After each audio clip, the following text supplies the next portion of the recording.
Hello, everyone. It's Jeannie, a cheerful heart, back with you. We are doing the Bible reading plan, reading the Bible in 365 days, and we are on day 20. I'm so glad you are on this journey. If you just happened across this video and you want to watch the rest of them, feel free, or just start here.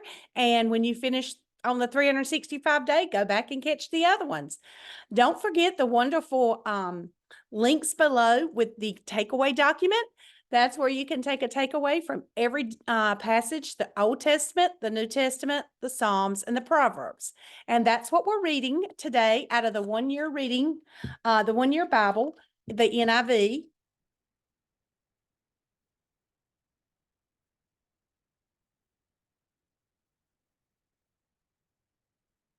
And that's where we're reading out of. We are reading out of the one-year Bible, the NIV. And there is a link to that below as well if you would like to get a copy. So again, we are on day 20. We will be continuing on Joseph's story out of Genesis chapter 41, verse 17, and we will go to 42:17. Then we will turn to the New Testament to Matthew chapter 13, verses 24 through 46. We will read Psalms chapter 18 today, verses 1 through 15. And then in Proverbs, we are in chapter 4, reading verses 1 through 6. Okay, guys, let's get started. Genesis 41, verse 17.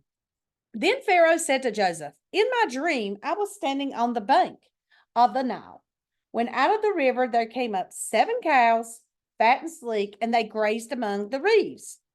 So this is beginning, if you remember, in the last day, on day 19, Pharaoh was going to tell Joseph what his dream was so he could interpret it. After then, verse 19, after them, 7 other cows came up, scrawny and very ugly and lean. I had never seen such ugly cows in all the land of Egypt. The lean, ugly cows ate up the 7 fat cows that came up first. But even after they ate them, no one could tell that they had done so. They just looked as ugly as before. Then I woke up. In my dreams, I also saw 7 heads of grain, full and good, growing on a single stalk. After them, 7 other heads sprouted, withered and thin, and scorched by the east wind. The thin heads of grain swallowed up the 7 good heads. I told this to the magicians, but none could explain it to me. Then Joseph said to Pharaoh, "The dreams of Pharaoh are one and the same. God has revealed to Pharaoh what he is about to do. The 7 good cows are 7 years, and the 7 good heads of grain are 7 years. It is one and the same dream. The 7 lean, ugly cows that came up afterward are 7 years, and so are the 7 worthless heads of grain, scorched by the east wind. They are 7 years of famine. It is just as I said to Pharaoh. God has shown Pharaoh what he is about to do. 7 years of great abundance are coming throughout the land of Egypt, but 7 years of famine will follow them. Then all the abundance in Egypt will be forgotten, and the famine will ravage the land. The abundance in the land will not be remembered because the famine that follows it will be so severe. The reason the dream was given to Pharaoh in 2 forms is that the matter has been firmly decided by God, and God will do it soon. And now let Pharaoh look for a discerning and wise man and put him in charge of the land of Egypt. Let Pharaoh appoint commissioners over the land to take 1/5 of the harvest of Egypt during the 7 years of abundance. They should collect all the food of these good years that are coming and store up the grain under the authority of Pharaoh to be kept in the cities for food. This food should be held in reserve for the country to be used during the 7 years of famine that will come upon Egypt, so that the country may not be ruined by the famine." The plan seemed good to Pharaoh and to all his officials. So Pharaoh asked them, "Can we find anyone like this man, one in whom is the Spirit of God?" Then Pharaoh said to Joseph, "Since God has made all this known to you, there is no one so discerning and wise as you. You shall be in charge of my palace, and all my people are to submit to your orders. Only with respect to the throne will I be greater than you." So Pharaoh said to Joseph, "Thereby I hereby put you in charge of the whole land of Egypt. Then Pharaoh took his signet ring from his finger and put it on Joseph's finger. He dressed him in robes of fine linen and put a gold chain around his neck. He had him ride in a chariot as his second in command, and men shouted before him, "Make way!" Thus he put him in charge of the whole land of Egypt. Verse 44. Then Pharaoh said to Joseph, I am Pharaoh, but without your word, no one will lift a hand or foot in all of Egypt. Pharaoh gave Joseph the name Zappanetha Paneah, and gave him Asenath, daughter of Potiphar, priest of On, to be his wife. And Joseph went throughout the land of Egypt. Joseph was 30 years old when he entered the service of Pharaoh, king of Egypt. And Joseph went out from Pharaoh's presence and traveled throughout Egypt. During the 7 years of abundance, the land produced plentifully. Joseph collected all the food produced in those 7 years of abundance in Egypt and stored it in the cities. In each city, he put the food grown in the field surrounding it.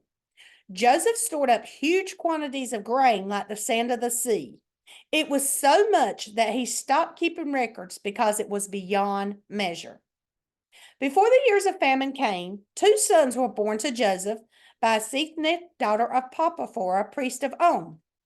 Joseph named his firstborn Manasseh and said, It is because God has made me forget all my trouble and my father's household.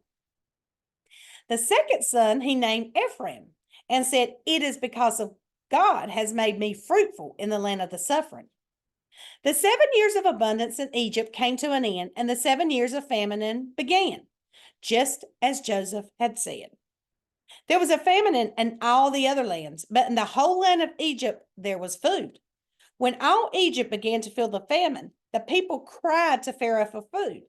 Then Pharaoh told the Egyptians, Go to Joseph and do what he tells you. When the famine had spread over the whole country, Joseph opened up the storehouses and sold grain to the Egyptians, for the famine was severe throughout Egypt. And all the countries came to Egypt to buy grain from Joseph, because the famine was severe in all the world. Genesis chapter 42. When Jacob learned that there was grain in Egypt, he said to his sons, Why do you just keep looking at each other? He continued, I've heard that there is grain in Egypt. Go down there and buy some for us, so that we may live and not die. Then 10 of Joseph's brothers went down to buy grain from Egypt. But Jacob did not send Benjamin, Joseph's brother, with the others, because he was afraid that harm might come to him. So Israel's sons were among those who went to buy grain, for the famine was in the land of Canaan also. Now, Joseph was the governor of the land, the one who sold grain to all its people. So when Joseph's brothers arrived, they bowed down to him with their faces to the ground. As soon as Joseph saw his brothers, he recognized them, but he pretended to be a stranger and spoke harshly to them. Where do you come from? He asked. From the land of Canaan, they replied, to buy food. Although Joseph recognized his brothers, they did not recognize him. Then he remembered his dreams about them and said to them, You are spies. You've come to see where our land is unprotected. No, my lord, they answered. Your servants have come to buy food. We are all the sons of one man. Your servants are honest men, not spies. No, he said to them, You've come to see where our land is unprotected. But they replied, Your servants were 12 brothers, the sons of one man, who lives in the land of Canaan. The youngest is now with our father, and one is no more. Joseph said to them, It is just as I told you. You are spies, and this is how you will be tested. As surely as Pharaoh lives, you will not leave this place unless your youngest brother comes here. Send one of your number to get your brother. The rest of you will be kept in prison, so that your words may be tested to see if you are telling the truth. If you are not, then as surely as Pharaoh lives, you are spies. And he put them in custody for 3 days. Now to the New Testament reading, Matthew chapter 13, verses 24 through 46. Jesus told them, the disciples, another parable. The kingdom of heaven is like a man who sowed good seed in his field. But while everyone was sleeping, his enemy came and sowed weeds among the wheat and went away. When the wheat sprouted verse 26. When the wheat sprouted and formed heads, then the weeds also appeared. The owner's servants came to him and said, Sir, didn't you sow good seed in your field? Where then did the weeds come from? An enemy did this, he replied. The servants asked him, Do you want us to go and pull them up? No, he answered, because while you are pulling the weeds, you may root up the wheat with them. Let both grow together until the harvest. At that time, I will tell the harvesters, first collect the weeds and tie them in bundles to be burned, and then gather the wheat and bring it into my barn. He told them another parable. The kingdom of heaven is like a mustard seed, which a man took and planted in his field. Though it is the smallest of all your seeds, yet when it grows, it is the largest of garden plants and becomes a tree, so that the birds of the air come and perch in its branches. He told them still another parable. The kingdom of heaven is like yeast that a woman took and mixed into a large amount of flour until it worked all through the dough. Jesus spoke all these things to the crowd in parables. He did not say anything to them without using a parable. So was fulfilled what was spoken through the prophet. I will open my mouth in parables. I will utter things hidden since the creation of the world. Then he left the crowd and went into the house. His disciples came to him and said, Explain to us the parable of the weeds in the field. He answered, The one who sowed the good seed is the Son of Man. The field is the world, and the good seed stands for the sons of the kingdom. The weeds are the sons of the evil one, and the enemy who sows them is the devil. The harvest is the end of the age, and the harvesters are angels. As the weeds are pulled up and burned in the fire, so it will be at the end of the age. The Son of Man will send out his angels, and they will weed out of his kingdom everything that causes sin and all who do evil. They will throw them into the fiery furnace, where there will be weeping and gnashing of teeth. Then the righteous will shine like the sun in the kingdom of their Father. He who has ears, let them hear. The kingdom of heaven is like treasure hidden in a field. When a man found it, he hid it again, and then in his joy went and sold all he had and bought that field. Again, the kingdom of heaven is like a merchant looking for fine pearls. When he found one of great value, he went away and sold everything he had and bought it. Now to Psalms chapter 18, verses 1 through 15. I love you, O Lord, my strength. The Lord is my rock, my fortress, and my deliverer. My God is my rock in whom I take refuge. He is my shield and the horn of my salvation, my stronghold. I call to the Lord who is worthy of praise, and I am saved from my enemies. The cords of death entangled me. The torrents of destruction overwhelmed me. The cords of the grave coiled around me. The snares of death confronted me. In my distress, I called to the Lord. I cried for my God for help. From his temple, he heard my voice. My cry came before him into his ears. The earth trembled and quaked, and the foundations of the mountains shook. They trembled because he was angry. Smoke rose from his nostrils. Consuming fire came from his mouth. Burning coals blazed out of it. He parted the heavens and came down. Dark clouds were under his feet.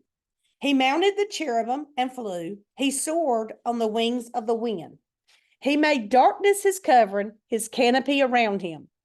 The dark rain clouds of the sky, out of the brightness of his presence, clouds advance, with hailstones and bolts of lightning. The Lord thundered from heaven. The voice of the Most High resounded. He shot his arrows and scattered the enemies, great bolts of lightning, and routed them. The valleys of the sea were exposed, and the foundations of the earth laid bare. At your rebuke, O Lord, at the blast of breath from your nostrils.